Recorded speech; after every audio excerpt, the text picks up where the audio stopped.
पूज्य संत शिरोमणि आचार्य श्री 108 विद्यासागर जी महाराज के परम प्रभावक शिष्य अरहम योग प्रणेता परम पूज्य मुनि श्री 108 प्रणम्य सागर जी महाराज एवं परम पूज्य मुनि श्री 108 चंद्र सागर जी महाराज के मंगल आशीष से अरहम जीव दया भारत संस्कारित और मजबूत जैन समाज के निर्माण हेतु आर्थिक रूप से असमर्थ एवं कठिन परिस्थितियों का सामना कर रहे परिवारों के लिए कर रहा है अद्वितीय सेवा कार्य। आप सभी साधर्मी बंधुओं से अनुरोध है कि आप भी गौ ग्रास औषधि निधि कोष, बेटा बेटी शिक्षा निधि कोष, बेटा बेटी चिकित्सा निधि कोष, व्रती ब्रह्मचारी भैया दीदी निधि कोष और रोजी रोटी निधि कोष में 2500 रूपए प्रति माह या 1000 रूपए प्रति माह के साथ जुड़कर जीव दया और साधर्मी सेवा के इस पुनीत कार्य में अवश्य सहयोग करें। दान राशि नीचे दिए गए बैंक डिटेल्स में भेजकर रसीद के लिए 9717857614 पर अवश्य सूचित करें। अकाउंट नेम ओम अरहम सोशल वेलफेयर फाउंडेशन। संपर्क सूत्र 9717857614, 8586984787, 9810843757, 9810436940।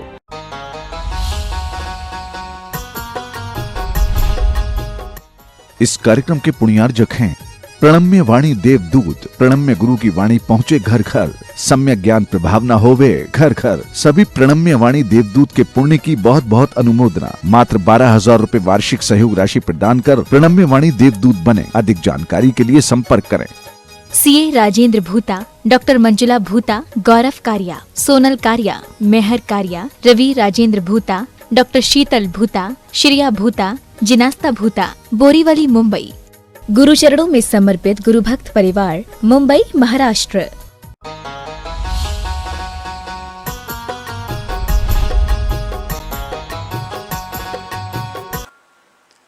कई बार ऐसे दृश्य देखने को मिलते हैं, ऐसे कथानक वाक्य सुनने को मिलते हैं। एक पत्नी ने अपने पति का मर्डर कर दिया,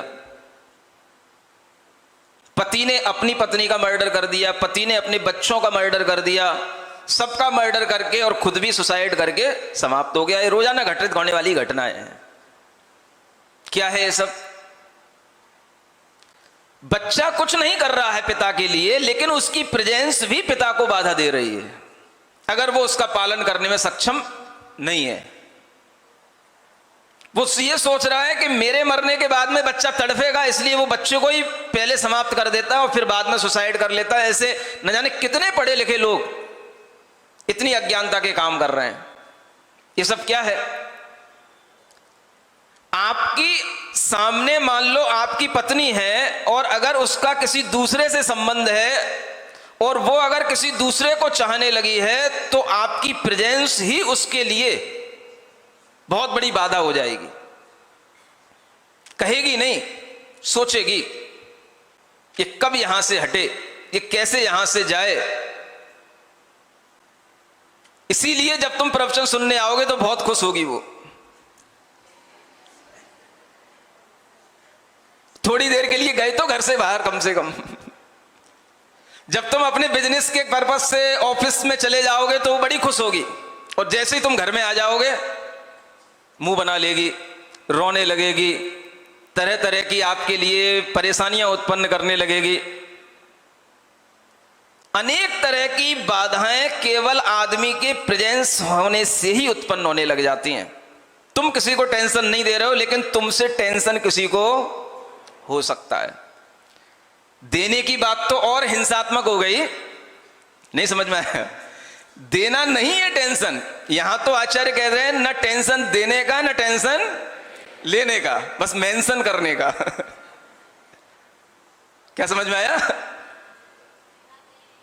न देने का न लेने का, बस मेंशन करने का, माने समझने का कि हमसे किसी को टेंशन तो नहीं हो रहा। अब तुम कब कब किसके बारे में सोचते फिरोगे, हमको किसी से टेंशन तो नहीं हो रहा।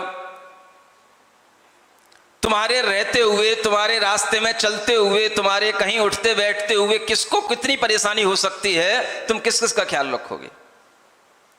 मान लो हम ही हैं, रास्तों पे निकल जाते हैं, हो सकता है कोई ऐसा भी लोग हों, ऐसे भी कोई व्यक्ति हों जो ये देख करके ये क्यों इन रास्तों पे निकल जाते हैं इस तरीके के भेष के साथ में, हमें पता नहीं है, वो टेंशन ले सकता है। हम नहीं भी दे रहे हैं तो भी टेंशन किसी के लिए हो सकता है। इसलिए पूर्ण अहिंसा का भाव रखते हुए भी न टेंशन लेने का न टेंशन देने का, तब भी टेंशन हो जाता है। क्यों हो जाता है?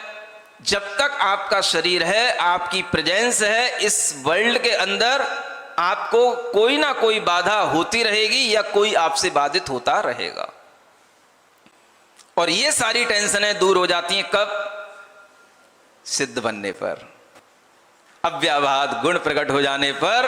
ऐसे सिद्ध भगवंतों को अगर आप याद करोगे तो आपकी टेंशन भी दूर हो जाएंगी। हे भगवान, हमें भी ऐसी टेंशन से मुक्त करो, हमें भी इन व्याधाओं से मुक्त करो।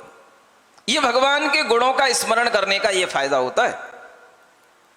हम क्यों बाधाओं में पड़े हुए हैं, ये आपको सिद्ध भगवान की अगर याद आ जाएगी तो अपने आप याद आ जाएगी।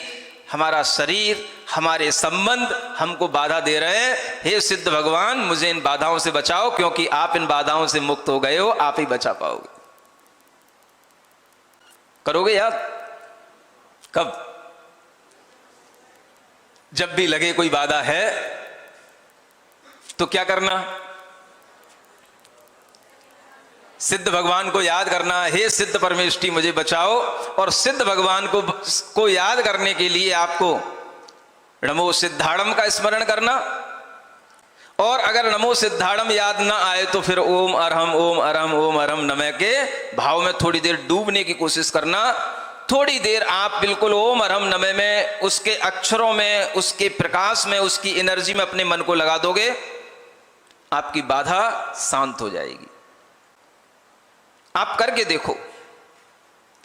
ये बाधाओं को दूर करने के तरीके हैं। आज भी आप अरहम के ध्यान से, अरहम के जाप से अपने अंतरंग में इतनी शांति ला सकते हो कि बाहर बाधाएं होते हुए भी भगवान आपको इतना आशीर्वाद दे दें, बेटा चिंता नहीं कर, भीतर से शांत रहे, सब कुछ सही हो जाएगा, सब हो जाएगा। ऐसे उन्होंने गुण अपने अंदर प्रकट कर लिए।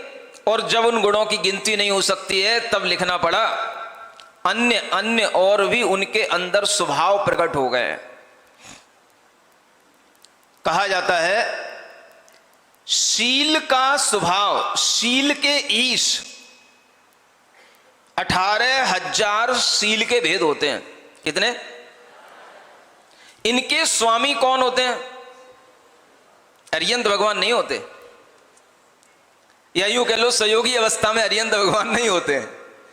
जब वो अपने शरीर से भी अपना संबंध छोड़ देंगे तो थोड़ी देर के लिए अयोगी अवस्था में, और सिद्ध भगवान होने पर ही शीले सिम संपत्तिम, शीलेश की संपत्ति को, माने शीलेश की प्राप्ति उनको हो गई, शीलों के स्वामी हो गए। जिन शीलों का पालन संकल्प पूर्ण रूप से उन शीलों की प्राप्ति करने का मुनि अवस्था में हो जाता है, वह शील के स्वभाव की प्राप्ति कब होती है? सिद्ध बनने पर। बीजारोपण यहां होता है। 18,000 शील का पालन करने वाले मुनि महाराज होते हैं। 84 लाख उत्तर गुणों का पालन करने वाले मुनि महाराज होते हैं। कहां से 84 लाख उत्तर गुणों का पालन कर लेंगे? लेकिन संकल्प होता है। इस संकल्प की पूर्ति तब होगी जब इस शरीर से भी संबंध छूट जाएगा। तो 84 लाख गुण भी किन में प्रकट हो जाएंगे? सिद्धों में प्रकट हो जाएंगे। अब कहां से गिनाएं आपको एक एक गुण? समझ आ रहा है? ये 8 गुणों का पालन करने, 8 गुणों के धारी, 8 गुणों का वर्णन करने वाले सिद्ध भगवंतों की व्याख्या में ही जो है 18 दिन से ज्यादा हो रहे हैं। तो आप समझ सकते हो कि इनके अनंत गुणों का हम कैसे बखान कर सकते हैं। इसलिए आचार्य इस तीसरी लाइन में कहते हैं कि उन्हें अन्य प्रवण विषय की प्राप्ति वाली लब्धियों के प्रभाव से क्या हो जाता है? ऊर्ध्वम व्रज्या स्वभावात्, ऊर्ध्व गति उनकी हो जाती है। अरिहंत भगवान की अंतिम क्षणों में, अयोगी केवली बनने के समयों में, उस समय पर उन्हें ये सब स्वभाव आ जाते हैं और उस स्वभाव की प्राप्ति होते ही वह ऊर्ध्व गति एक समय में प्राप्त करके लोक के अग्रभाग पर विराजमान हो जाते हैं। ऊर्ध्वम व्रज्या स्वभावात् माने उनके गमन करने का, ऊर्ध्व गमन करने का उनका स्वभाव होता है। आत्मा का स्वभाव है ऊर्ध्व गमन करने का। अगर आत्मा अपने स्वभाव से गति करेगी तो कहां जाएगी? ऊंची ही जाएगी, ऊपर ही जाएगी। विभाव से गति करेगी तो किसी भी गति में चली जाएगी, लेकिन स्वभाव से गति करेगी तो ऊपर ही जाएगी। स्वर्ग या मोक्ष, तो वह अरिहंत भगवान अब स्वर्ग तो नहीं जाएंगे, कहां जाएंगे? वह मोक्ष गति को प्राप्त करेंगे और वह समयम उपगतो, एक समय में ही वो प्राप्त कर लेते हैं। बस एक समय लगता है। एक समय कितना छोटा होता है जानते हो? आप लोग टाइम को समय बोलते हो, जैन दर्शन में समय is the smallest unit of time. समझ आ रहा? जैसे हर चीज की यूनिट होती है, आप टाइम की यूनिट क्या बनाते हो? सेकंड बनाते हो। अब भले ही माइक्रो सेकंड, नैनो सेकंड आने लग गए हैं, लेकिन समय जो है जैन दर्शन के अनुसार कहीं भी लिखा मिले एक समय, उसका मतलब क्या समझना? वह टाइम की स्मॉलेस्ट यूनिट है, उससे छोटा कोई भी समय का क्षण नहीं होता। सेकंड छोटा नहीं होता, चाहे वो माइक्रो हो जाए, चाहे नैनो हो जाए, चाहे सुपर नैनो हो जाए, कुछ भी हो जाए, वो कभी भी समय जो है, समय सबसे छोटा समय नहीं हो सकता। वो समय के बराबर वो नैनो सेकंड, माइक्रो सेकंड नहीं हो सकता। समय ही वो यूनिट है जिससे छोटा कुछ नहीं होता। समझ पा रहे हो? जब भी कहीं आपको जैन दर्शन पढ़ने में मिले, एक समय में ये काम हो गया, दो समय में ये काम हो गया, माने समय वह क्षण, वह मोमेंट टाइम का जिससे छोटा और कुछ भी नहीं होता, उसको समय कहा जाता है। आप टाइम को समय कहते हो, क्या समय हो गया? उसमें तो असंख्यात समय हो गए। जब तक तुमने पूछा ना कितना समय हो गया, तब तक असंख्यात समय हो गए। जब तक आप उस समय को जानोगे, उस समय में असंख्यात समय बीत जाएंगे। तो समय माने वह एक समय, इसको परिभाषित किया जाता है जैसे एक अणु दूसरे अणु का उल्लंघन करने में जितना टाइम लेता है, उसको एक समय कहते हैं। अब वो अणु भी आपका एटम नहीं है, वो हमारा एटम है। जैन दर्शन वाला, जैनिज्म में जो एटम बताया जाता है, वह एटम एक पार्टिकल, स्मॉलेस्ट पार्टिकल, वह दूसरे पार्टिकल को क्रॉस करने में जितना टाइम लेगा, वो भी उतना ही स्मॉलेस्ट एटम होना चाहिए जितना वो क्रॉस करने वाला है। और उस टाइम को वहां पर एक समय की व्याख्या के माध्यम से समझाया जाता है। अब आप समझ पाओ तो समझ लेना। सुन रहे हो कि नहीं? इतना तो बताओ। समझ में नहीं आ रहा है या कोई बात नहीं, सुन तो रहे हो ना? क्या कहा जा रहा है?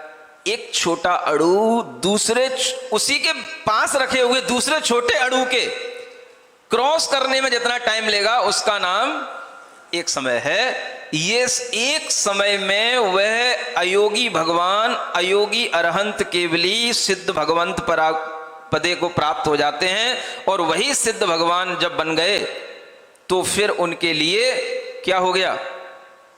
वह अपने उस स्वभाव में अब हमेशा उसी स्थिति में बने रहेंगे, अब उनकी गति नहीं होगी। यानी स्वभाव जो प्रकट हो जाता है वो सिद्धों में वहां जाकर के नहीं होता, ये ध्यान रखना। स्वभाव कहां प्रकट हुआ? स्वभाव तो यही हुआ। अरिहंतों के दो फेज हैं, एक संयोग केवली और एक अयोग केवली।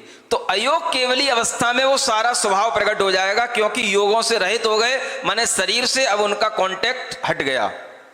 और शरीर से कांटेक्ट हटते ही आत्मा को अपने स्वभाव की प्राप्ति हो गई। बस वो एक समय में जाकर के वहां लोक के अग्रभाग में जाकर के स्थित हो जाती है। तो उसको हम कहते हैं अब ये सिद्ध आत्माएं हैं। लेकिन सिद्ध तो कहां बन गए? यहीं बन गए। अरिहंत अवस्था के उस अंतिम क्षण में सिद्ध बनकर के ही यहां से गए। समझ पा रहे हो प्रोसेस? सिद्ध बनकर के ही यहां से गए। तो सिद्ध कहां बने? सिद्ध यहां बने।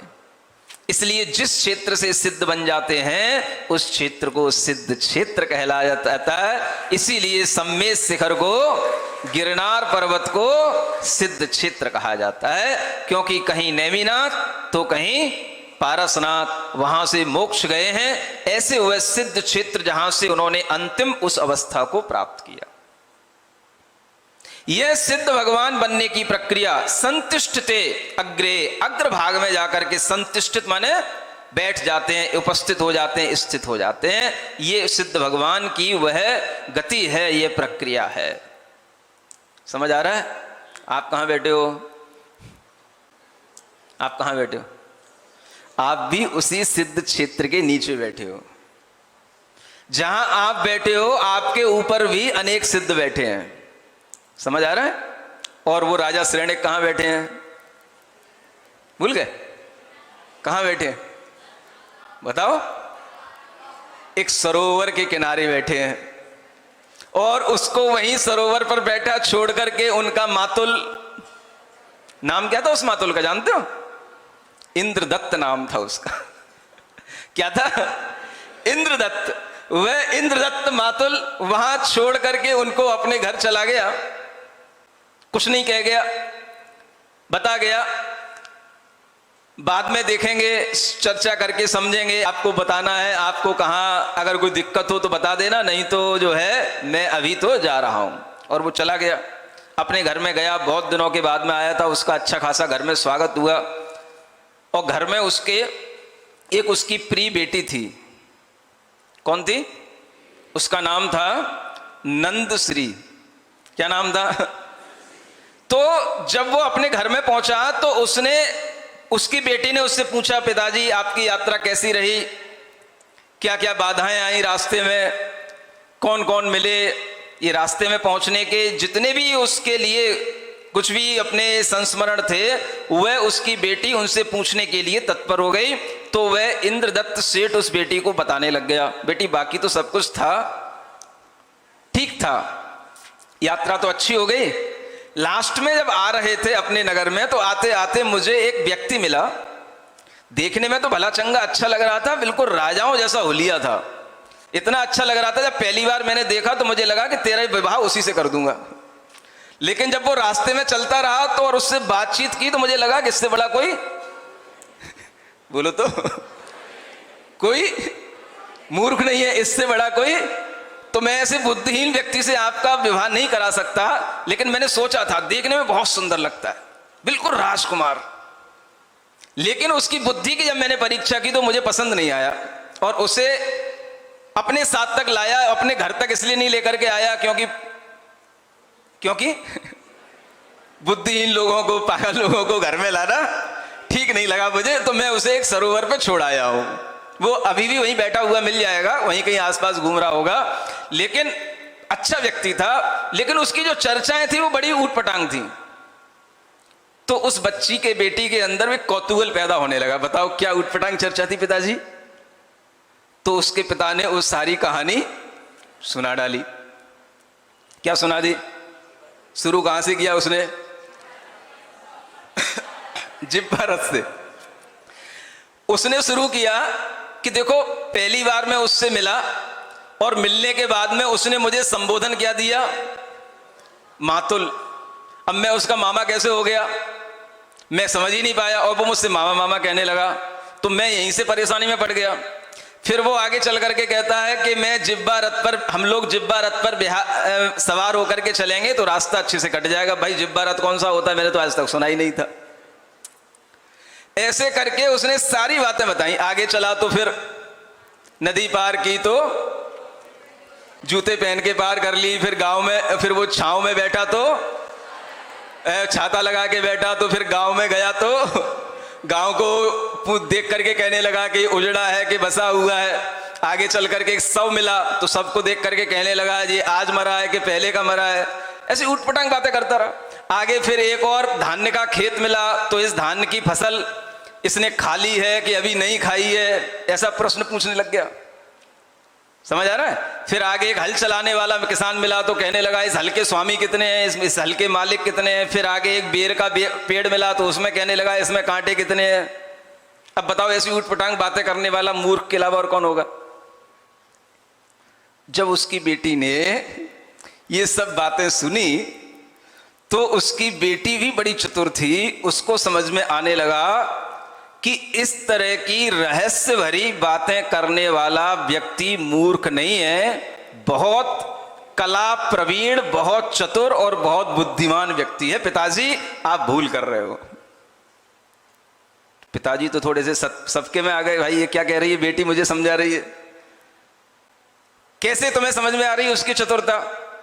देखो पिताजी, जब उसने आपसे मातुल कह करके संबोधन दिया तो उसका मतलब ये था, वो भी अजनबी था, आप भी अजनबी थे उसके लिए, और दोनों एक साथ मिले, एक ही रास्ते पर जाने वाले थे। उसने सोचा अगर हम इनसे मातुल कहेंगे, माने मामा कहेंगे, तो ये हमें अपना अच्छा प्रेम देंगे, क्योंकि मामा का भांजे पर बहुत अच्छा प्रेम होता है। ये हमें अपना प्रिय मान लेंगे और हम अपना इस तरीके से संबंध बना करके आगे चलेंगे तो हमारी रास्ते की यात्रा हमारी सुखदता से हो जाएगी। इसलिए पिताजी उसने आपको मातुल कहकर के संबोधन किया, क्योंकि वो आपसे प्रेम चाहता था, आपका प्रिय बनना चाहता था, जैसे मामा के लिए भांजा प्रिय होता है। नहीं लगी? अच्छी बात नहीं लगी? समझ में आ रहा है कि नहीं आ रहा है? मामा बने नहीं अभी, इसका मतलब बन गए। कितना अच्छा लगता है भांजा। ऐसा वो भांजे का प्रेम चाह रहा था, इसलिए उसने आपसे क्या कहा? मातुल। अब जब दूसरी बात, जब वो आगे बढ़ा, चलते चलते उसने कहा अपन लोग जिब्बा रथ पे सवार होकर के चलते हैं। आप समझ नहीं पाए।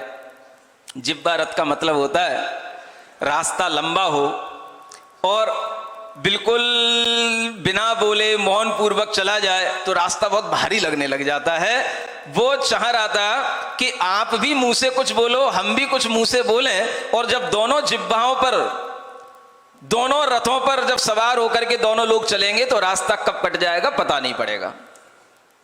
इसलिए उसने कहा था कि जिब्बा रथ पर सवार हो जाओ। आप समझ नहीं पाए। आपको समझ में आ गया? फिर उसकी बेटी कहती है बताओ पिताजी आगे क्या हुआ? कहते नदी पार की, जूते पहन के पार कर ली। पिताजी आपको पता तो है ही है, नदी में भी कांटे होते हैं, नदी में भी सांप होते हैं, नदी में भी कुछ चुभने वाली चीजें होती हैं। अगर जूता पहन के उसने नदी पार की तो उसने गलत क्या कर लिया? उसने अपनी रक्षा करने के लिए नदी को जूता पहन करके पार किया, ताकि नदी की कोई बाधाएं उसके लिए बाधा ना पहुंचाएं। बताओ अच्छा किया कि बुरा किया? तुम लोग कुछ बता ही नहीं रहे। अच्छा किया। अब समझ में आ रहा है ना? जूते महत्वपूर्ण है कि शरीर और पैर महत्वपूर्ण है? सब कुछ होता है ना। नदी में जा रहे हैं, कांटा लग सकता है, पत्थर की नोक लग सकती है, कोई विषैला सांप भी काट सकता है, कुछ भी हो सकता है। तो उसने इस बाधा को प्राप्त नहीं हो, इसलिए वह नदी में जूते पहन के निकल गया। अब आप लोग भी ध्यान रखना आगे के लिए, कभी पार करनी पड़ जाए तो हाथ में नहीं पकड़ लेना। इन्हीं कथाओं से सीखना पड़ेगा ना कि हमारे लिए कैसे लाइफ मैनेजमेंट किया जाता है। समझ आ रहा? फिर वो आगे बढ़ा। अब पेड़ के नीचे छाता लगा करके क्यों बैठ गया? वो तो वृक्ष की छाया आ ही रही थी। देखो वृक्ष के नीचे भी बैठने पर आपको पता तो होगा ही, लेकिन फिर भी मैं आपको बता रहा हूं। वो इसलिए वृक्ष के नीचे बैठ के उस पर छाता लगा लिया क्योंकि वृक्ष के ऊपर अनेक पक्षी बैठे रहते हैं, वो बीट कर देते हैं, और कभी कभी तो वृक्ष के फली सिर के ऊपर आकर के गिर पड़ते हैं तो चोट भी लग सकती है। बैठे हो कभी वृक्ष के नीचे कि नहीं? अभी रास्ते में जब बिहार हो रहा था, समझ आ रहा है, गर्मी का समय था, अच्छे स्थान नहीं मिलते थे, तो जहां कहीं पर भी अच्छा सा बगीचा दिखा हम वहीं बैठ जाते थे। और एक दिन तो पूरा, कौन सी जगह थी वो? बोलो तुम ही लोग बताओ। हैं? पवई, नारायणपुरा। हाँ, तो वहां पर जो है वो बगीचे में ही पूरा दिन निकल गया और मैं देखता रहा उस बगीचे में इतने आम गिरे, इतने आम गिरे। वहां पर 5-6 लोग खड़े थे और वो आम ही दिन भर बीनते रहे और शाम तक उन्होंने इतनी गठरियां बना ली आम की। समझ आ रहा है था? हम भी पेड़ के नीचे बैठे, अब क्या करें, हमारे पास छाता तो था नहीं, सोचते रहे कि कहीं हमारे ही ऊपर टपक के ना गिर जाए, लेकिन नहीं गिरा। तो पेड़ के नीचे बैठने से छाया तो मिलती है, लेकिन अगर अपने पास में सुरक्षा के लिए कोई चीज है तो उसने अपनी सुरक्षा के लिए उसने अपना छाता तान लिया तो बुरा क्या कर लिया? छाता रखा ही है तान करके बैठ गया तो क्या बात हो गई उसमें? तो उसने अच्छा ही किया, समझदारी का काम किया। कौन समझा रहा है? कौन सी बेटी? नंदश्री। किसको समझा रही है? अपने पिता को समझा रही है। समझ आ रहा है? फिर क्या हुआ बताओ, अब आप क्या हुआ? अब क्या मिला आगे? बोलो पीछे बैठे हुए लोगों, क्या मिला आगे? अब आगे गांव मिला। गांव मिला तो गांव में आकर के पूछता है ये उजड़ा गांव है कि अच्छा गांव है, बसा हुआ गांव है? इसका मतलब वो ये पूछना चाह रहा था कि इस गांव में कोई धर्म करने वाले लोग भी रहते कि नहीं। अगर गांव में कोई धर्मात्मा नहीं है तो गांव केवल आदमियों से गांव नहीं कहलाता है, वो गांव उजड़ा हुआ गांव ही कहलाएगा। जिस गांव में धर्म करने वाले लोग नहीं हो, गुरुओं को मानने वाले लोग नहीं हो, दान आदि कार्य करने वाले लोग नहीं हो, वो गांव भी उजड़ा गांव कहलाता है। इसलिए उसने पूछा इस गांव में कैसे लोग रहते हैं? ये गांव उजड़ा है कि बसा हुआ है? बसा हुआ का मतलब जहां पर जिन मंदिर हो, जहां पर जिन धर्म करने के लिए उचित साधन हो, वो गांव तो बसा हुआ कहलाता है। और जहां पर जिन मंदिर ना हो वो गांव भी उजड़ा हुआ गांव कहलाता है। सुन रहे हो? कौन से गांव में रहते हो? बसे हुए कि उजड़े हुए? बसे हुए गांव में रहते हो। उनकी भी चिंता करो जो उजड़े हुए हैं। इसीलिए पहले के समय में हर गांव में एक एक जिनालय अवश्य हुआ करता था। हर गांव चमन रहना चाहिए, हर गांव के लोगों के अंदर मंगल रहना चाहिए, हर गांव बसा हुआ रहना चाहिए। इसलिए वहां पर जिन धर्म को मानने वाले, दया धर्म को मानने वाले लोग हमेशा रहा करते थे। ये गांव के बारे में पूछा। फिर क्या पूछा उसने? कौन मिला? एक बीच में स्त्री भी तो मिली थी, भूल गए तुम लोग? जब एक व्यक्ति उस स्त्री को पीट रहा था तो उसने पूछा कि ये बंधन में है कि मुक्त है? तो उसका मतलब क्या था आप समझ नहीं पाए पिताजी। वो बड़े चातुर्य के साथ में आपसे बातें करना चाह रहा था, लेकिन आपने उसकी कोई बात का अच्छा उत्तर नहीं दिया। वो बुद्धि में इतना प्रवीण व्यक्ति मालूम पड़ता है कि अगर कोई स्त्री को कोई पुरुष मार रहा है, पीट रहा है, तो वो ये पूछना चाह रहा था ये स्त्री इसी की है, विवाहित है कि अविवाहित है? वो ये पूछना चाह रहा था। तुम भी चक्कर में पड़ गए।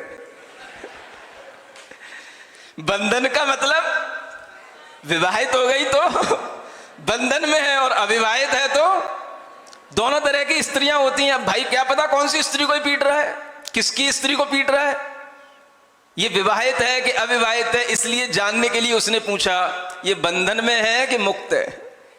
आ गया समझ में? अब तुम भी ऐसे ही पूछ लेना, ऐसी कला चातुरी दिखा करके घर में जाकर के कुछ पूछना, ठीक है ना? नहीं समझ में आए तो हमसे पूछ लेना फिर बाद में आकर के। स्त्री का प्रसंग हो गया। फिर उसके बाद में क्या मिला है? क्या मिला? फिर उसको एक शव मिला। शव, समझ आ रहा है? जब उसने पूछा था ये आज का मरा हुआ है कि पहले का मरा हुआ है, इसका मतलब पिताजी ये पूछना चाह रहा था कि ये व्यक्ति जो आज ये सबके रूप में यहां दिखाई दे रहा है, ये जो शमशान में जल रहा है, इसने पहले कुछ धर्म किया कि नहीं किया? इसने पहले कभी मुनि महाराज के उपदेश सुने कि नहीं सुने? इसने पहले सिद्ध भक्ति पढ़ करके सिद्धों के बारे में कुछ जाना कि नहीं जाना? अगर जाना तो ये पहले से जीवित था, आज मर गया, और अगर नहीं जाना तो ये पहले से मरा हुआ था, आज नहीं मरा। ये पूछना चाह रहा था। पहले से इसने कोई दया का काम, दान का काम, अहिंसा का काम, धर्म का काम, धर्म के उपदेश सुनने का काम, व्रत पालन करने का काम कुछ किया कि नहीं किया था? अगर किया था तो जिंदा था, आज मरा है, और नहीं किया था तो पहले से भी मरा था, आज भी जल गया। आ रही समझ में बात? हो तो बोलो। अब क्या हुआ फिर आगे? फिर आगे उसको एक साली वृक्षों का, फसलों का एक उसे अच्छा लहलाता खेत दिखाई दिया। जब उसने क्या पूछा था इस खेत का मालिक जो है इसकी फसल को, इसके फलों को खा चुका है कि खाएगा? उसने ये पूछा था। इसका मतलब क्या होता है? वो किसान जिसका एक खेत है, उसने अपने खेत में जो है फसल लगाई है, इसके बीज इस खेत का मालिक वो खुद है, या उसने अपनी फसल लगाने के लिए पहले कोई कर्ज लिया है और तब जाकर के फसल लगाई है? फल तो आ गए, सारे फल आने के बाद भी वह कर्ज चुकाने में ही उसका सब चला जाएगा, और अगर कर्ज के बिना उसकी ये खेती हुई होगी तो अब उसके फलों को वो खाएगा, नहीं तो पहले से ही खाया हुआ है। समझ में आ रहा है? ये कर्ज के बारे में उसने पूछा। और फिर उसने आगे चल करके क्या मिला? फिर हल मिला, हल जोतते हुए एक किसान मिला। तब उसने पूछा, ये हल के मालिक कितने हैं? वो पूछना चाह रहा था, पिताजी इस एक हल चलाने से, इस एक किसान के माध्यम से कितने लोगों का पेट पलता है, उसके घर में कितने लोग हैं और कितने लोगों को वह अपनी खेती से पाल लेगा, ये पूछना चाह रहा था। इतना उसके अंदर बुद्धि का चातुर्य था, इसलिए उसने ऐसा प्रश्न किया, इस हल के स्वामी कितने हैं? तो जितने घर में लोग हैं वो सब इस हल के स्वामी हैं, ये पूछा था उसने। और फिर अंत में क्या हुआ? एक बेरी का पेड़ मिला जिसमें कांटे लगे रहते हैं। पूछ रहा था, इसमें कितने कांटे हैं? वो ये पूछना चाह रहा था, जिस गांव में हम जा रहे हैं उसमें ये जो पेड़ लगे हैं, यहाँ कितने ऐसे लोग हैं जो दुष्ट प्रकृति के हैं, जो दुर्जन स्वभाव के हैं, जो कांटे का काम करते हैं? ऐसे कितने लोग हैं जो हमेशा दुष्ट वचन बोलते हैं? वो ये जानना चाह रहा था, इस गांव के बोलने वाले लोग अच्छे वचन बोलने वाले हैं कि दुष्ट वचन बोलने वाले हैं? ये सब ब्यौरा वह आपके इस गांव का, नगर का लेना चाहता था, जिससे होकर के गुजरा और आप उसको समझ नहीं पाए। पिताजी वो व्यक्ति बहुत बुद्धिमान है, चतुर है, अपने कला कौशल में प्रवीण है, आप उसको मूर्ख मत समझो। अगर आपने कुछ अच्छा सोचा है तो मेरा मन भी उसके उस बुद्धि चातुर्य को देख करके उसको देखने का हो रहा है। क्यों लड़कों, तुमने ताली क्यों बजा दी? सब अविवाहित हो गया, विवाहित होकर भी ताली बजा दी। उसको देखने का हो रहा है, मतलब क्या हो रहा है? बात कुछ बनने वाली है, समझ आ रहा है ना? लेकिन बात बनेगी, चतुर लोगों की बात भी चतुराई से ही बनेगी। अब क्या होता है, जब उसकी बेटी ने कहा कि मैं उस व्यक्ति को देखना चाहती हूं, तो उसके पिता ने कहा, बेटी वो व्यक्ति तुम्हें अभी भी वहीं सरोवर पर मिल जाएगा। किसी भी अपनी एक दूती को भेज करके, अपनी किसी भी दासी को भेज करके उसे बुला लेना, मुझे कोई उससे प्रयोजन नहीं है, तुम देख लो, आगे की बात मैं बाद में समझ लूंगा। सुन रहे हो? अब वो बेटी बड़ी चतुराई के साथ में एक अपनी सहेली को दूती बना करके वहां भेजने के लिए, और सब बता करके कि देखो ये चतुर पुरुष है, इसको बड़ी चतुराई के साथ में यहां तक लाना है, और वह उसको बता करके भेजती है, और उसे एक अच्छी दूती भी मिल जाती है जिसका नाम था निपुणमती। जैसे नाम तैसे बस। तुम लोग नाम ही नहीं रखते हो अच्छे, तो कहां से काम अच्छे होंगे? अच्छे नामों से भी तुम्हें डर लगता है। आयसा, माइसा, राइसा, बस फिर वो वैसे ही वो आयसा आयसी बनी घूमती हैं फिर वो। बस जैसे नाम रखोगे वैसे ही उनके भाव होंगे, वैसे ही काम होंगे। निपुणमती, नंदश्री, अच्छे नाम नहीं है? आनंद देने वाली बच्चियों के नाम के अच्छे नामों के आगे श्री लगाना चाहिए, ये भी एक परंपरा रही है। कोई भी अच्छा नाम हो, कमल श्री, पुरुषों के नाम के पहले श्री लगता है, तो बच्चियों के नाम के आगे श्री लगता था। समझ आ रहा है? ये सब परंपराएं भुला दी। क्या इनको जीवित नहीं किया जा सकता? क्या आपके यहां बच्चियां नहीं होती, बच्चे नहीं होते? अगर होते हैं, अभी उनके नाम नहीं रखे गए हों, तो अच्छे आगे श्री का मतलब होता है लक्ष्मी संपन्न। अगर नाम के आगे लक्ष्मी लगा होगा तो वास्तव में लक्ष्मी संपन्न होगी, तुम्हारे घर के लिए भी लक्ष्मी देने वाली होगी और जहां जाएगी वहां वही लक्ष्मी की वर्षा करेगी।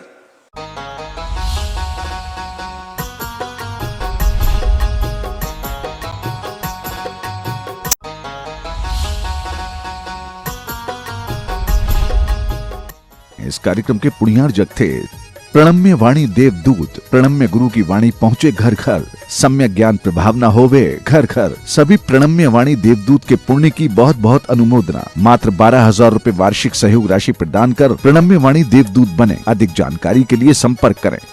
सीए राजेंद्र भूता, डॉक्टर मंजुला भूता, गौरव कारिया, सोनल कारिया, मेहर कारिया, रवि राजेंद्र भूता, डॉक्टर शीतल भूता, श्रिया भूता, जिनास्ता भूता, बोरीवली, मुंबई। गुरु चरणों में समर्पित गुरु भक्त परिवार, मुंबई, महाराष्ट्र।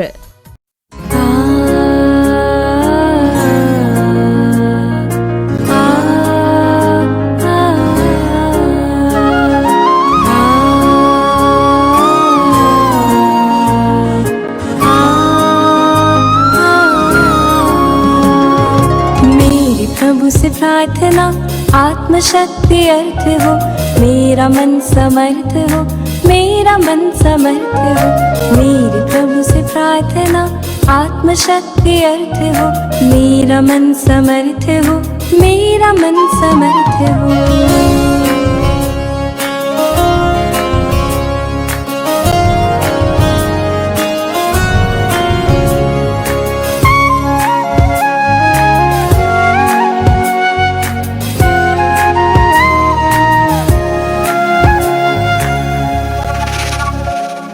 मेरा जो बुरा करे, जो मुझे न चाहता, मेरी बात को सदा जो द्वेष से नकारता। मेरे मन में उसके लिए साम्य भाव हो सदा, बैर और विरोध में पल्ला मेरा व्यर्थ हो। मेरी प्रभु से प्रार्थना, आत्मशक्ति अर्थ हो, मेरा मन समर्थ हो, मेरा मन समर्थ हो।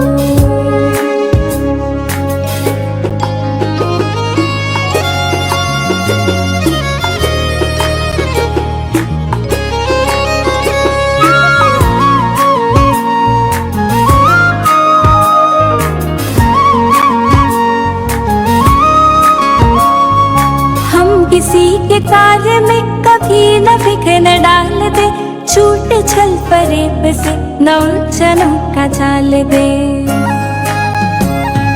दूसरों की उन्नति में मन की हो प्रसन्नता, प्रेम भावना की धार दृष्टि में तदर्थ हो। मेरी प्रभु से प्रार्थना, आत्मशक्ति अर्थ हो, मेरा मन समर्थ हो, मेरा मन समर्थ हो।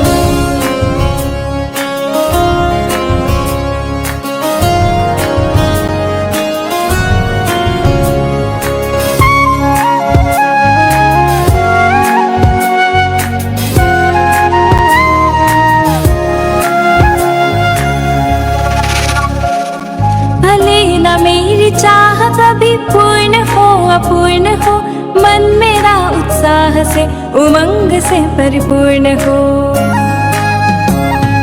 रोग में वियोग में ना आए कभी खिन्नता, हम सदा ही खुश रहे ये भावना सशर्त हो। मेरी प्रभु से प्रार्थना, आत्मशक्ति अर्थ हो, मेरा मन समर्थ हो, मेरा मन समर्थ हो।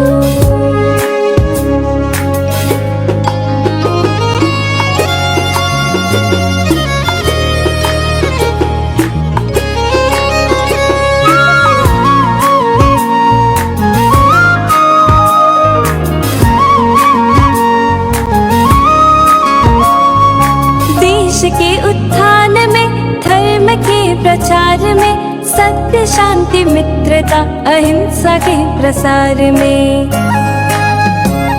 परोपकार में रहे सदा हमारी भावना। मेरी उम्र में नहीं किसी भी क्षण अनर्थ हो। मेरी प्रभु से प्रार्थना आत्मशक्ति अर्थ हो, मेरा मन समर्थ हो, मेरा मन समर्थ हो।